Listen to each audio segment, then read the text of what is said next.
مفتی صاحب عامر لیاقت صاحب کے انتقال پر کچھ لوگوں نے انہیں مرنے کے بعد فاسق کافر میراثی کے القابات سے نوازا. کچھ لوگوں نے ہر کام کو صحیح اور انتہائی قابل تقلید اور معصوم بنا کر پیش کر دیا.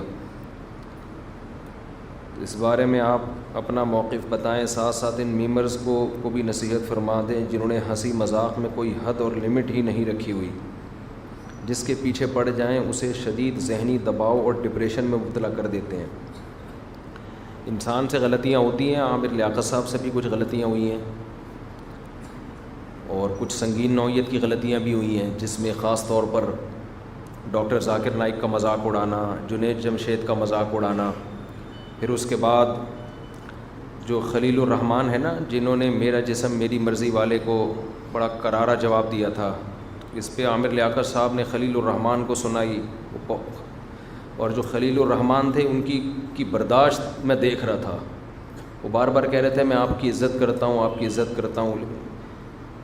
بہت ایسے موقع پہ برداشت کرنا بڑا مشکل ہوتا ہے. ایک حق بات میں آپ لبرل لوگوں کو فیور دے رہے ہو، جبکہ آپ پر ایک مذہب کی بھی چھاپ ہے، آپ ایک مذہبی اسکالر بھی سمجھے جاتے رہے ہو. تو اس طرح کی بڑی بڑی غلطیاں ڈاکٹر عامر لیاقت صاحب نے کی ہیں. لیکن یہ کہ انسان ہے، بہرحال جہاں خامیاں ہوتی ہیں کچھ انسان میں خوبیاں بھی ہوتی ہیں.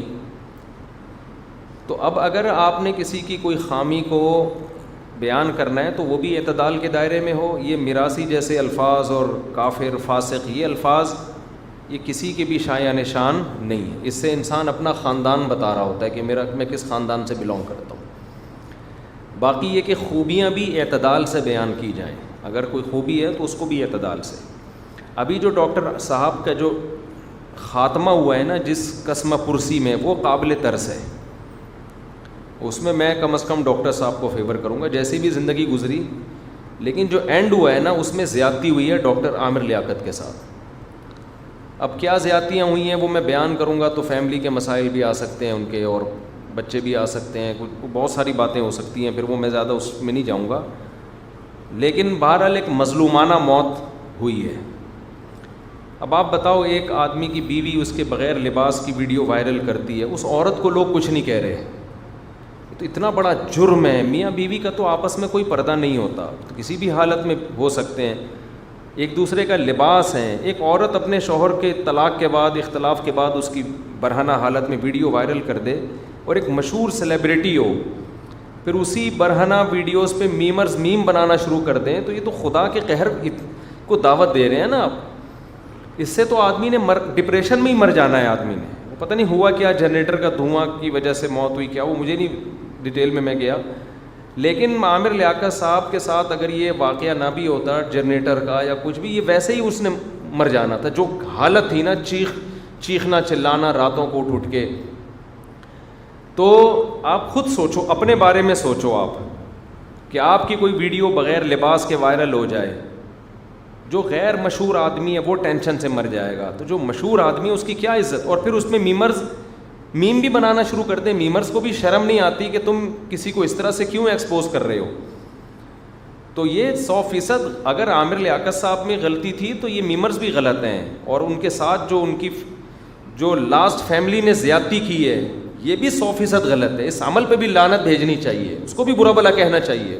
میرا تو خیال تھا اب اس پہ کیس ہوگا کہ کسی کی برہنہ حالت میں ویڈیو وائرل کرنا، یہ تو پاکستان کے جو لا ہے اس کے تحت بھی غیر قانونی حرکت ہے. لیکن میرا خیال ہے ڈاکٹر صاحب اتنی ڈپریشن میں تھے کہ وہ کیس بھی شاید نہیں کیا انہوں نے. تو اچھائیاں بھی ہوں گی، خوبیاں بھی ہوں گی، خامیاں بھی ہوں گی. ہر چیز اعتدال سے ہونی چاہیے. اور اب تو جو مرنے والا ہوتا ہے وہ تو اپنے انجام کو پہنچ گیا. ہمارے لیے حکم یہ ہے کہ خامیاں تھیں تو مغفرت کی دعا کی جائے کہ اللہ ان خامیوں کو معاف کر دے. ایمان پر، بہرحال ایمان پر موت ہوئی ہے.